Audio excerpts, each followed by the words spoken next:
This episode is sponsored by BetterHelp. The holidays are over, the decorations are down, and suddenly everything feels a little empty. It's normal to feel the winter blues after the holiday excitement. January, February, and March are by far my least favorite months of the year. It's cold and dark, and I have to get some extra vitamin D on board. I also need to keep my regular scheduled appointments with my therapist.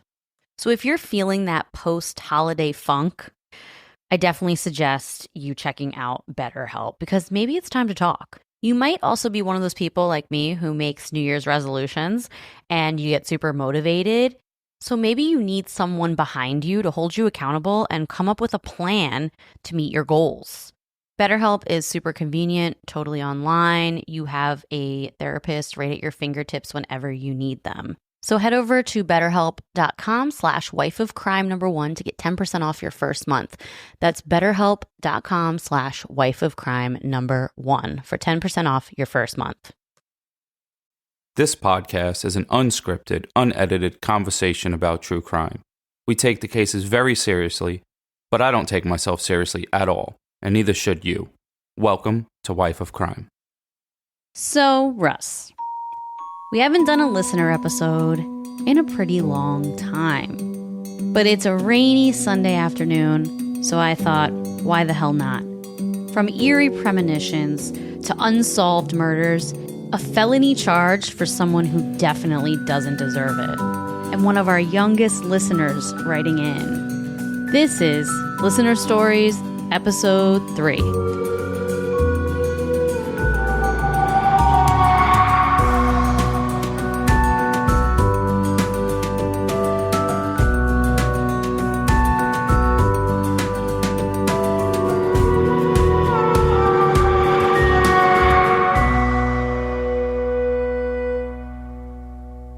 Hello, everyone. Welcome back to Wife of Crime, a true crime podcast where I tell my husband, Russ, true crime stories and he reacts to them. And today is our bonus episode of Listener Stories. Yes, so this is when our listeners write in their stories and I tell them to Russ and he reacts to them.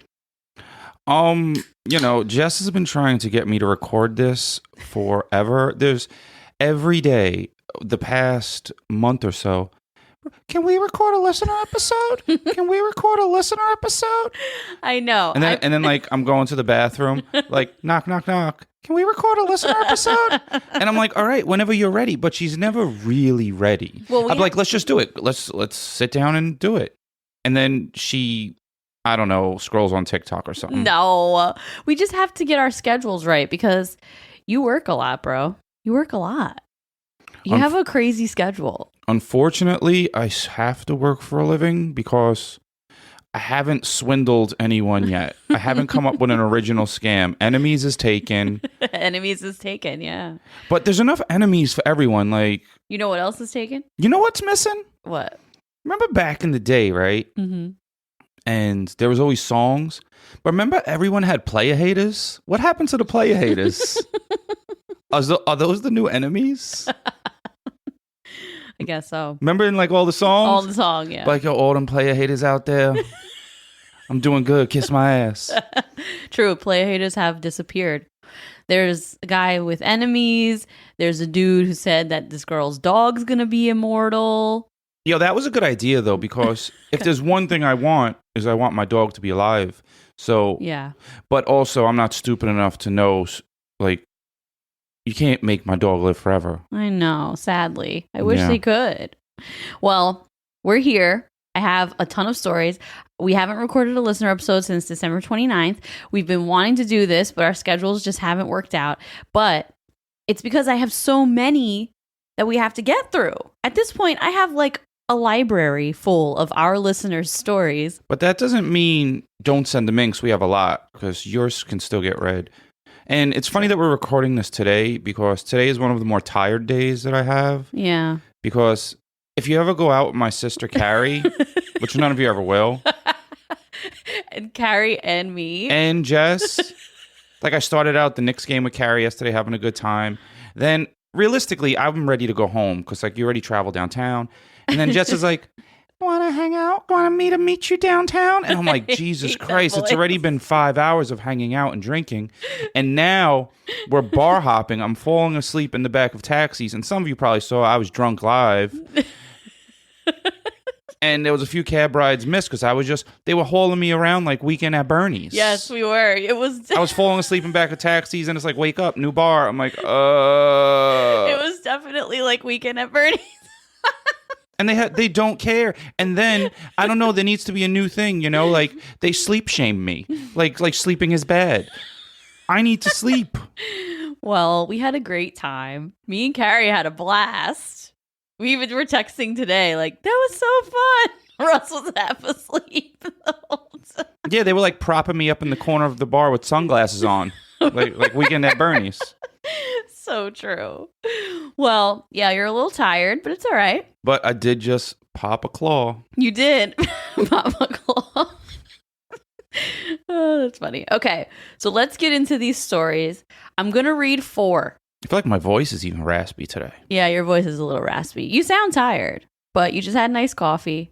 You've been laying around all day. She tried to give me an iced coffee to get me energy because I was like, pretty much falling asleep on the couch watching Knicks again, obviously. Yeah, I did. I gave a nice coffee to get ready for this episode. Okay, so I have 4 stories for you. Are you ready? Yeah. Okay. Around 30 years ago, I was married and had 2 babies. They were only 15 months apart. The youngest was a newborn. We were very young, 18 and 20, and didn't have much money, so we moved into a mobile home park. The first week we lived there, my then husband jumped out of bed one night and turned on the light. His eyes were wide open, but he was sleepwalking, something he had never done before. He ran down the hall to our daughter's room, and I ran after him. He was grabbing the girls out of their cribs, and I was yelling, "What are you doing? What are you doing?" He said, "The house is on fire." I assured him that it wasn't. And by this time, he was waking up and realizing that it was just a dream. We lived there for 3 months, and he had the same dream 2 more times. Both times, he jumped up, turned the light on, and said, "The house is on fire." But I was unable to wake him before he ran into the baby's rooms. The last day we lived there was the scariest day of my life. My husband was at work. I was at home alone with the girls. The youngest was asleep, and I had just given the oldest one a bath. We walked into the living room, and it was filled with smoke. I grabbed both girls, ran out the back door. At the same time, a neighbor, a friend of my husband's, was coming down the driveway to go to his trailer. I ran out to his car and told him the house was full of smoke. I stayed outside with the babies, and he went in to check the house. I was just thinking, did she walk out and say, "Dear Lord Jesus, it's a fire"? God. Ain't nobody got time for that. Well, she stayed outside with the babies, and he went to check on the house. He came back and said there was no smoke inside and that everything was fine. I went inside, and there was no smoke or smell of smoke. I was thinking I was losing my mind. Carbon monoxide strikes again. Maybe. That night, we went to bed as usual. My husband had the same dream and jumped up to turn the light on as he had done before 3 other times that he had that dream. Only this time, when he turned on the light, all you could see was smoke. He ran down to the girls' room, grabbed them as he had done before. Our trailer was actually on fire. The whole trailer burned down in 10 minutes. Damn. Of us calling the fire department from a neighbor's. I know this story sounds unbelievable, but it's 100% true. I probably wouldn't believe it if someone was telling this to me. I'd like to hear Russ explain how this wasn't a premonition, or several premonitions. I'm sure he'll try, though, since he's Russ the non-believer. LOL. Anyway, that's my story. Hope it's not too long and boring to use. I love your show and always look forward to it. Thanks, Donna from North Carolina. That wasn't that long. It wasn't that long, but isn't that crazy? Like 4 times, her husband woke up in the middle of the night, and then she thought there was smoke in the house, and then their trailer actually burned down. That's nuts. Yeah, I mean, I'm not going to try to say that, it's crazy. That's not crazy. Sometimes there are coincidences, or, I had a dream one time before our house got flooded from one of the hurricanes, before the hurricane was even happening, that happened, and it happens kind of exactly the way it did. Well, so yeah, she had like these premonitions. It's so crazy. I never used that word premonition. That's a good one. It's like a foresight. Yeah, it's like when someone has a premonition, they, like what you had with your dream about the flood, like they just see something happening and then it ends up happening in real life. I wonder if that the husband had more of those dreams later on in life. Not that, but like sleepwalk. I don't know if he still sleepwalks. Yeah. I don't know. She didn't say. She said that he had never done it before this though, which is pretty crazy. So that's Donna from North Carolina. Thank you for writing in, Donna. That is nuts. It wasn't that unbelievable. No, it wasn't. Yeah, he didn't like float around the house. They didn't see ghosts, which I think you're like, the ghost thing is what's hard for you to believe. It's hard for anyone to believe because no one's ever seen one. I know there's one coming soon, guarantee. What, that you're going to be haunted? Oh, you mean a listener story of a ghost? I can't be haunted because there are no ghosts. No, definitely. Every time there's a listener story of a ghost, of a floating cup or something like that.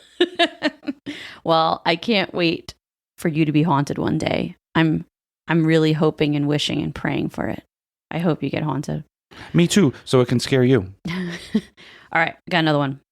Hey there, Jess and Russ. My name is Michelle. I found your podcast summer 2021 and binge listened to everything in less than a week. Wow.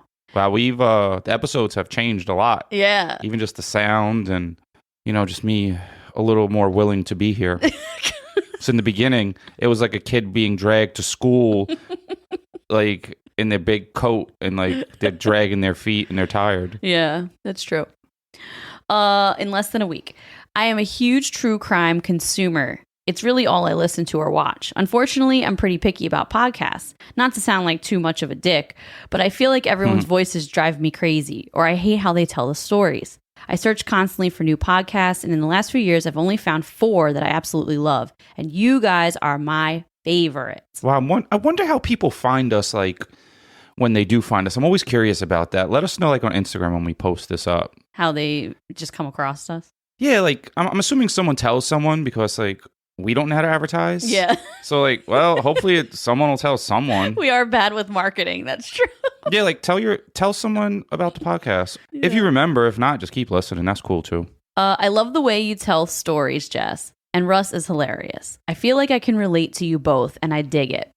I'm like Jess in the true crime obsession, but I definitely relate to Russ when it comes to his attitude towards the stories.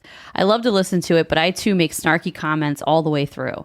I swear he steals the words right out of my mouth sometimes. And like you've heard many times before, I finally found a podcast that my husband doesn't mind me listening to while he's around.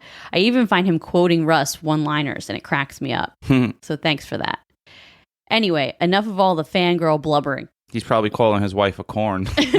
Maybe. Like, leave me alone, corn. I have multiple stories I want to tell you. I won't be going into too much detail because it would be way too much. Maybe you'll research one of them yourself sometime and get a full episode out of it.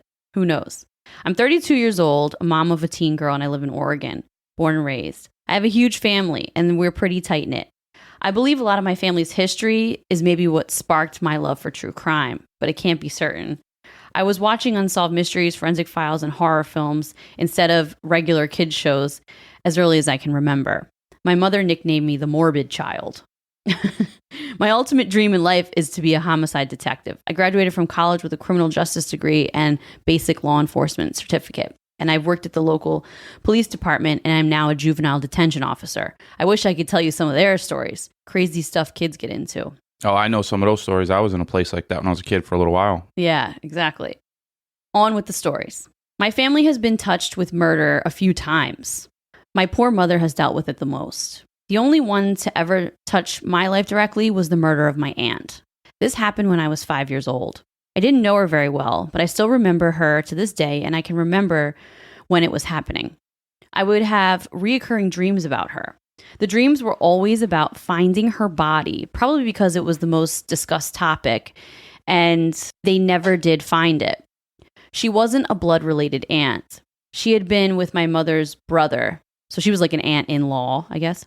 No, Jess is famous for having aunts that aren't with anyone. Like, well, no, but this is her. No, that's like a real one. Like married in. Like I'm. Yeah, like married in. Yeah, no, because when Jess has 5 million cousins that aren't her cousin. Like whatever. Anyway, they just shared an ice cream sandwich when they were a kid, and now they're cousins. So, okay. Anyway, she had been with my mother's brother, and they had a daughter. At the time of her murder, they had split up for a while and were just co-parenting. Her name was Caroline, and she lived in Washington State. She went out with a man named Dennis Smith to some bar and never came home. Her story was featured on Unsolved Mysteries. And later, after that actually helped move the case forward, her story was featured on Forensic Files. Wow. And now it's being told on Wife of Crime. And now it's being told on here. They ended up pinning the guy because they found a bit of her blood in his watch and in his truck. He had tried to burn the seats of the truck to get rid of it. Wow. But it didn't work. Fire doesn't get rid of blood? I guess not. Well, wait, they found it in his watch, though. Watch and his truck. Damn. He went to prison, but unfortunately never gave up where her body was. Or I heard he did eventually tell them someplace, but there was no trace of her anymore. I'm sorry for my cousin who never got to bury her mother. And I dreamed for years that they would find her for everyone. But I was just a kid and couldn't really do anything. The next few stories are more brief. Turns out I also have an aunt who committed a murder. I can't give her name because she's alive and well and out of prison now, so I don't want her privacy invaded. This aunt is a blood relative, and she's my father's sister. She had this shitty boyfriend who used to beat the hell out of her all the time. After one really bad night that put her in the hospital, he showed up at her place of work, a bar, she was a bartender, I guess, with another woman and was taunting her.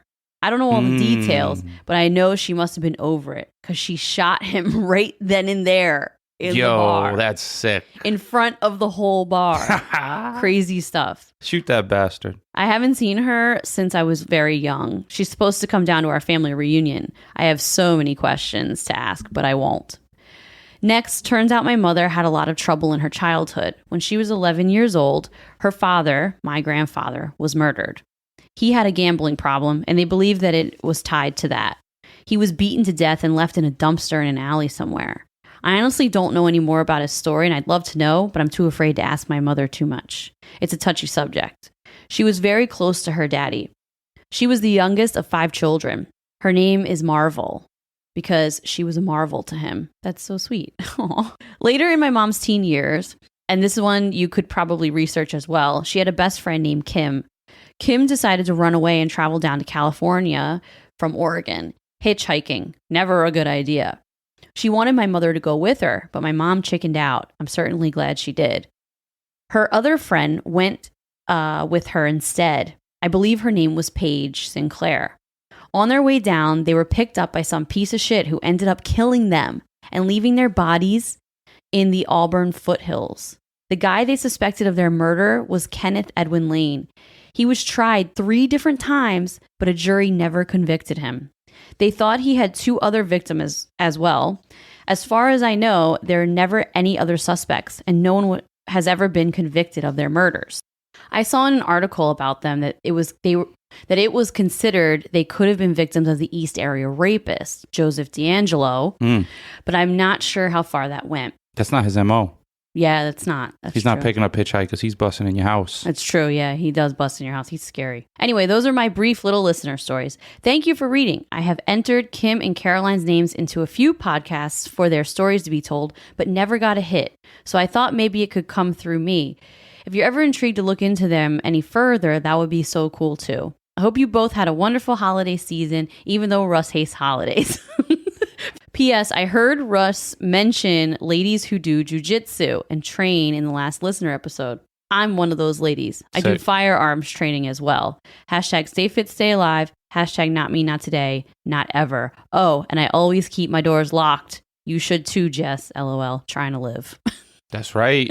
See, I like her being very active in protecting herself and, she could put someone in an arm bar or something, snap that arm, and then it's over. It's so true. And then I'm curious, like someone like her, who, you catch a guy off guard because they might think that they could just take you easy. And then if you did snap their arm or make it where they can't get up, would you stick around and kick them in their face a little while? You probably would you just run? Yeah, it's hard because you probably should run, but it'd be nice to like kick them in the face. Yeah, knock out a tooth or two. Yeah, that's true. All right. Hopefully you never get in that situation where you have to do that and you just like practice in your I don't know, what do they call that, dojo or something? Yeah, in the dojo. I know. That's the thing about it. It's like you can prepare by learning all of these moves, but hopefully you never have to use them in a real situation, or get attacked. Well, it's always good to just be prepared. Like, I go running, but not because I want to run from someone. Yeah. But I am ready for the apocalypse. Yeah. Except I'm in New York, so I'll be dead first. And we're in New York, so we can't, like, their gun laws are really strict here, so... All that means is no one knows you have a gun. That's true. You can't, like, walk around with one. I obviously don't have no guns in here. Yeah, no, we don't. Not at all. All right. Hey, guys. I'm really excited to share my story with you. This happened very recently. Also, I changed some of the identifying information, so don't worry about that. I hope you enjoy.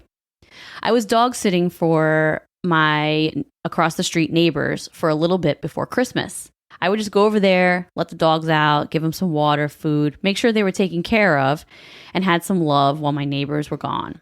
We need some dog sitters. We do, yeah.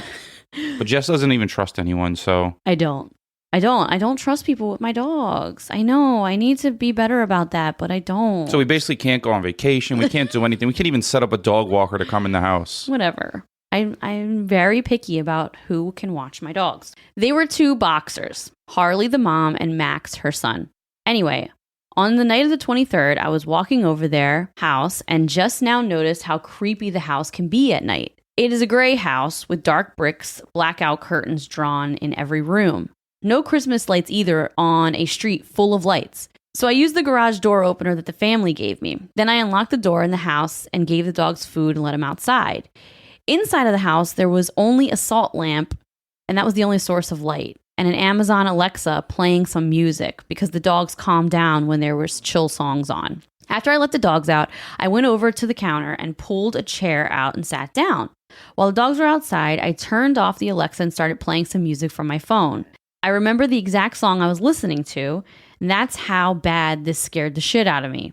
I was listening to a song called Headshot, and on the beat drop at the beginning, the washing machine turns on. Now, this normally would not have scared me because they would have told me that they had their washing machine to turn on at a certain time to clean clothes or something. However, they told me that other than the lamp and the music, nothing was going to be turned on in the house. So I started to panic and I paused the song. As soon as I hit the button pause, boom, the machine turned off. So I started to think that I was imagining it.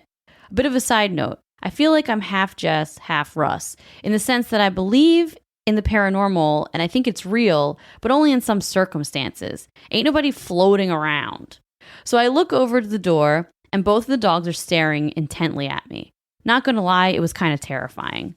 So I'm looking at them and I hear scratching and scraping kind of noise. I turn around and the garage door opener is now all the way on the other side of the counter and is falling off. I walked over to the garage door opener, picked it up, and let the dogs in. They jump in the house and start growling and staring at the stairs upstairs. It's dark, so I can't see what they're growling at. I turn the flashlight on my phone and look at the carpet on the stairs, and I see a flat spot as if someone or something had been sitting there. So I put the dogs in the mudroom, locked the door. Nope, I'm getting the fuck out of the house. I was very scared, and I didn't plan on going back to the house until the next morning. But the family paid me good money, and I'm only 13 years old. Oh, you're a kid writing this? This is a kid writing this. In my mind, it was you were a little older. I'm only 13 years old, so I don't have much of a choice. I went over the next morning, and the dogs were a bit spooked. This 13-year-old writes good. Yeah, he does. Not totally horrified, just a bit on edge. I let them out to use the restroom like normal, and I go back and sit in the seat that I had sat in the night before. I sat there for about 2 minutes playing a game on my phone, and I heard shuffling in the basement. Their basement was finished, and the floor was like a shag carpet. So imagine socks like shuffling around on a shag carpet. That's what I heard. I just kind of sat there like an idiot contemplating what I should do. All of a sudden, it sounded like a huge, heavy, like work-grade boots are bombing full speed up the stairs. Get the hell out of that house. In a fight, flight, or freeze scenario, I'm mostly a fight person. Sometimes I'm flight. In this case, I just sat there, frozen in fear, thinking I was about to die. Then, the footsteps reached the top of the stairs at the door. After what most likely only seconds but felt like millennia, there were 3 rhythmic pounds on the door. The knocks were so hard that the entire door rattled on its hinges. It wasn't a weak door or anything. Their downstairs was kind of a tornado-safe place because I live in Nebraska in the middle of Tornado Alley. If you ran full speed at the door, it was you that was going to break, not the door. So I'm still sitting there like an absolute dumbass, waiting for this thing to open the door and come and kill me. Once again, silence throughout the house. Then this is the hell nah moment for me. It's funny he's 13, right? No, it's not funny. I was actually thinking like, this is the best 13-year-old writer in the world. It is, yeah. You need to keep writing. He does. Yeah, and you could probably write novels. I heard a child's giggle come from upstairs and echo through the house. I got up, let the dogs in, put them in the mudroom so fast. As I was walking out, I heard small child's voice sounded like a boy saying, "Look, mommy, there goes the silly boy again." As you can imagine, I was utterly horrified. I have not gone back to that house since, and I probably won't for a long time. And I can already hear Russ saying, "Ghosts aren't real, corn!" Exclamation point. Well, this is to Russ. I know that you have lived in the Bronx forever, where the only thing to fear is drunk hobos and gangs and stuff. Trust me, I know how that goes. I grew up in Denmark with my mother and father. We lived in the hood, where it was very dangerous. One morning, my mother and father walked out of our tiny, crappy apartment building to buy some pastries for breakfast, and they were both shot and killed by a local gang.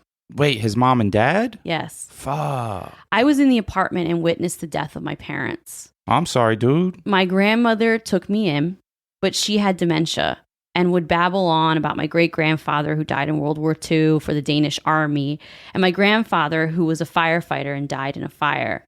I took care of my grandma from ages 6 to 8 until she died. Danish CPS took me to an orphanage where they sent me to America, and I was adopted. Imagine being forced to move to a different country at 9 years old, all because your whole entire family is dead. Wow. You have no money. You don't speak the language. Thankfully, I got adopted to a nice upper middle class family. I have an adoptive mother and father and even an adopted sister. She wasn't adopted, just me. Okay, wow, that transpired quickly. If you have any questions and need to cut anything out, completely okay with me. I hope you enjoy my story, and I really want to say that I love the pod. I think I like true crime because it's kind of how I grew up.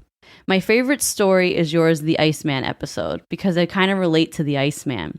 Poor from a European country, right next to where I grew up, surrounded by gangs and bad stuff. Anyways, I love your podcast. Keep up the good work. I really appreciate your time. Tyler. Damn, Ty. I know, that was a lot. I'm not even a hugging dude, but I feel like I give this guy a hug. I know. If he was here, I immediately replied to this email and I was like, first of all, for not learning English until you were 9 and you're only 13, you're very articulate. He clearly writes better than I do right now. Yeah, he's really good. This guy's fucking smart as hell. So he pretty much gave you the background of how he grew up because he was saying he can relate in the fact that he grew up in a bad area. He saw a lot of shit in his little life. And don't say his little life. Like his short life. Put some respect on his name. His short life. Short. Not little as in small, short. Yeah. In 13 years. And so he knows that you probably think his story is bullshit, but it scared the crap out of him. I can understand you being scared, but as you were reading the story, I was thinking in my head, because he's so articulate and smart and probably creative as well, I was thinking, is he just writing this to mess with me and this is a fake story? I don't know. Like, I was getting some, I bet he's just messing with me. Young boys tend to like mess people like, I'm going to get him. He'll believe this one. But, you know, I don't know. Yeah. But I was thinking that because, like, when you're smart and you're a young boy, you like to mess around with people. Yeah. But if it is true, that is really scary. And there's no explaining that. You know, if it's fight or flight, you stick around and fight. Well, he was frozen. Yeah, you just got to run. Yeah. I would have screamed and ran out the door. Yeah. No, it's crazy. I know. I'm curious, like, if given the opportunity, would he watch those dogs again, or has he? He's from when he wrote this, which was a few months ago, he said he hasn't been back to that house since. So I don't know. Tyler, you're going to have to write us and let us know. All right. Now, what if, Tyler, like if they asked you and then you said no, what if they said we'll pay you double? There's a price on everything. That's true. You're like, God damn, I can't turn that down. It's so true. Isn't that a crazy story, though? It's crazy all that he went through. And, you know, I'm glad that it seems like he's in a good spot with a good family. Yeah, I know. What country do you come from again? Denmark. Mm-hmm. Wow, that's nuts. Yeah. Okay, here we go. Another one. This one's pretty nuts, too. Hey, what's up, guys? I just wanted to share one of my stories with my favorite podcast peeps. So I'm a mom of 2, and I married my best friend. We have been together for like 20 years. That's so sweet. It just like gave me a cavity. But anyway. Like Jess's post last night, drunk post about me while I was sleeping. I know. I was really cheesy last night, but I just love you. I don't care. We don't got to mush it up on here. Okay. We have been together for like 20 years. But anyway, on to the story. I am not going to change my name. And if you Google my name, you can see my story. So my older son had been being bullied by the same boy since kindergarten. Unfortunately, the school wouldn't do anything to help. Beat the parents up. I had literally been to the office 24 times in one school year. My son had been punched in the face, and his glasses had been broken, and lots of other stuff. I'm trying to keep this kind of short because I know Russ doesn't have a long attention span. LMAO. But that aggravates me. The best thing to do is go find their parents and beat their parents up every single day until their kid stops. We'll just wait. Because you can't beat a kid unless like you do a hit and run with a mask on or something. My son didn't want to do anything to get in trouble at school. So one day we were driving down the road and we see that boy. My son says, "Mom, pull over." And I said, "Why?" He said, "Because I want to tell him to leave me alone." My son is 10 at this time, and I honestly didn't think anything would happen.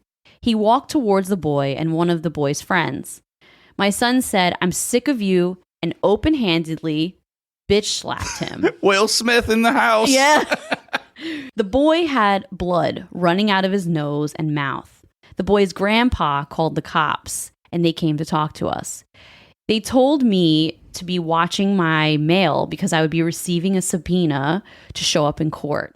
I was very confused because back in my day, kids could just go and fight on the street and then go about their day. 5 weeks later, on June 23rd, my granny, who had Alzheimer's, died literally in my arms. Oh, I'm sorry. On June 24th, we were supposed to be at the funeral home to make arrangements at 9:30. At 9 a.m., the cops pounded on my door and arrested me in front of my son and husband. Now, I remind you that the incident that had taken place on May 19th, the cops took me to county jail. I had never been arrested or gotten in any type of trouble before this. So the charges were contributing to delinquency of a minor. They said that I could go to jail for 2 to 3 years. Holy shit. I was scared and pissed and grieving. It was terrible. That's crazy. I would have told him, eat a dick. Ain't none of that happening.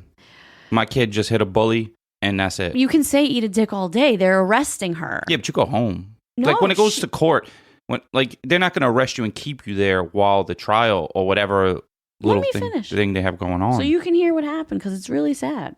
My husband immediately bonded me out and got a lawyer.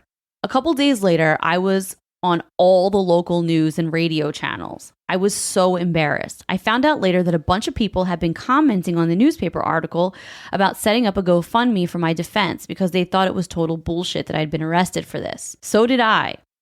They also said a bunch of people had even called the jail trying to bond me out. So anyway, after spending a bunch of money on a lawyer, I was sentenced to 1 year of probation, and I had to go there every month and pay them. So I had to take my boys out of their school that was in our hometown.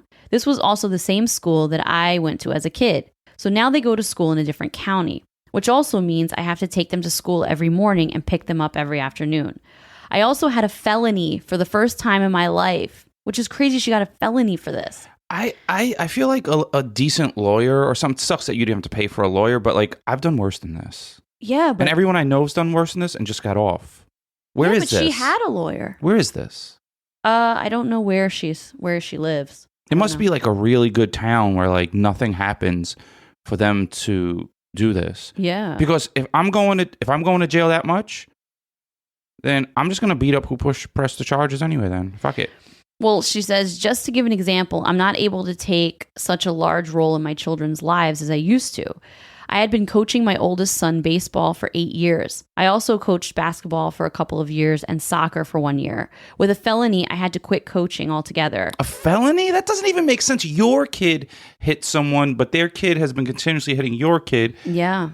But she got a felony charge of, what was it? Contributing to the delinquency of a minor because her son hit this kid and she pulled over. Yeah, well, where I come from, parents pull up with their kids that have been getting bullied and say, you punch that kid in the face or I'm punching you.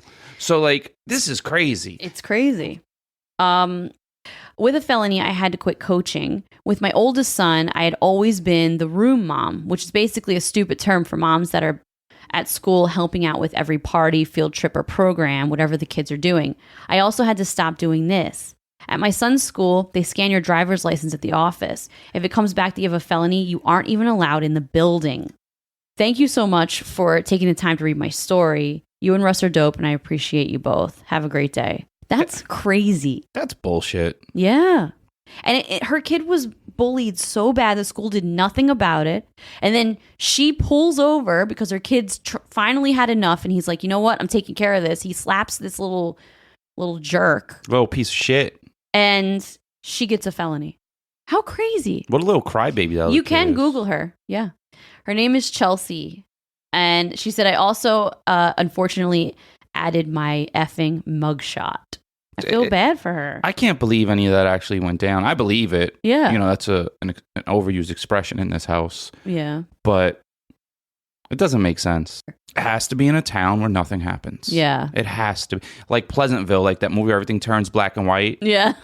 Like she has to live in Pleasant. Like if she can't be like from, like in the Bronx, they'd be like, kids fight every day, B. Yeah, it's true. I know. Like, why didn't he hit him back then? Yeah. Like, what are you doing here? I know. It's so nuts. But now, why weren't charges, why couldn't you, like, reverse the charges? Not reverse them, it's the wrong word, but, like, charge the other little shithead. Well, I guess she had tried. I don't think she pressed charges before when the kid was physical with her kid, but she told the school. I would have been in trouble because I'd be like, well, I can't beat the kid up, but I'll beat your parents up. Wow. Like, so that's what's going to happen. Like, you stop your kid from doing this, or me and you are fighting every day. Yeah, I know. It's crazy. So and that's why I don't have no kids. Well, not that's not the only reason. Well, good for him for getting finally getting the courage to stand up to his bully. Hell yeah, respect to you. If he does that again, pop him again. Yeah. But then your mom will get in trouble. Yeah, exactly. His mom got in trouble, so. Well, not if your mom doesn't drive you to the spot. If you're in school. That's true. And he says something like, you know what happened last time, bitch. Mm-hmm. Yeah. Put some respect on my name. Well, he's in a different school now, so hopefully he is away from that stupid kid, whoever that kid is. Yeah, I hope that kid. F that kid. Yeah, I hope bad things happen to him. I hope he's in juvenile detention right now. Well, bullies are the worst. There's no one worse than a bully, so. Yep. All right, well, that's all I have for you today, Russell. We'll have to do another one soon so I can read you more stories because I definitely got about 10 more stories to read you. All right, well, thank you guys so much for listening to our bonus episode. Check us out on Instagram at Wife of Crime Pod. We got new merch. And yeah, we dropped some new merch this week, so go check that out. It's our other Woke Up Dead design that I've been holding for a while, and I couldn't wait to show everybody. So go check that out. And stay tuned next week for another regular episode. Yeah. All right. What? I didn't have nothing. I felt like you looked at me after that like, say something? All right. Yeah. All right, everyone. Have a wonderful week. Bye. Peace.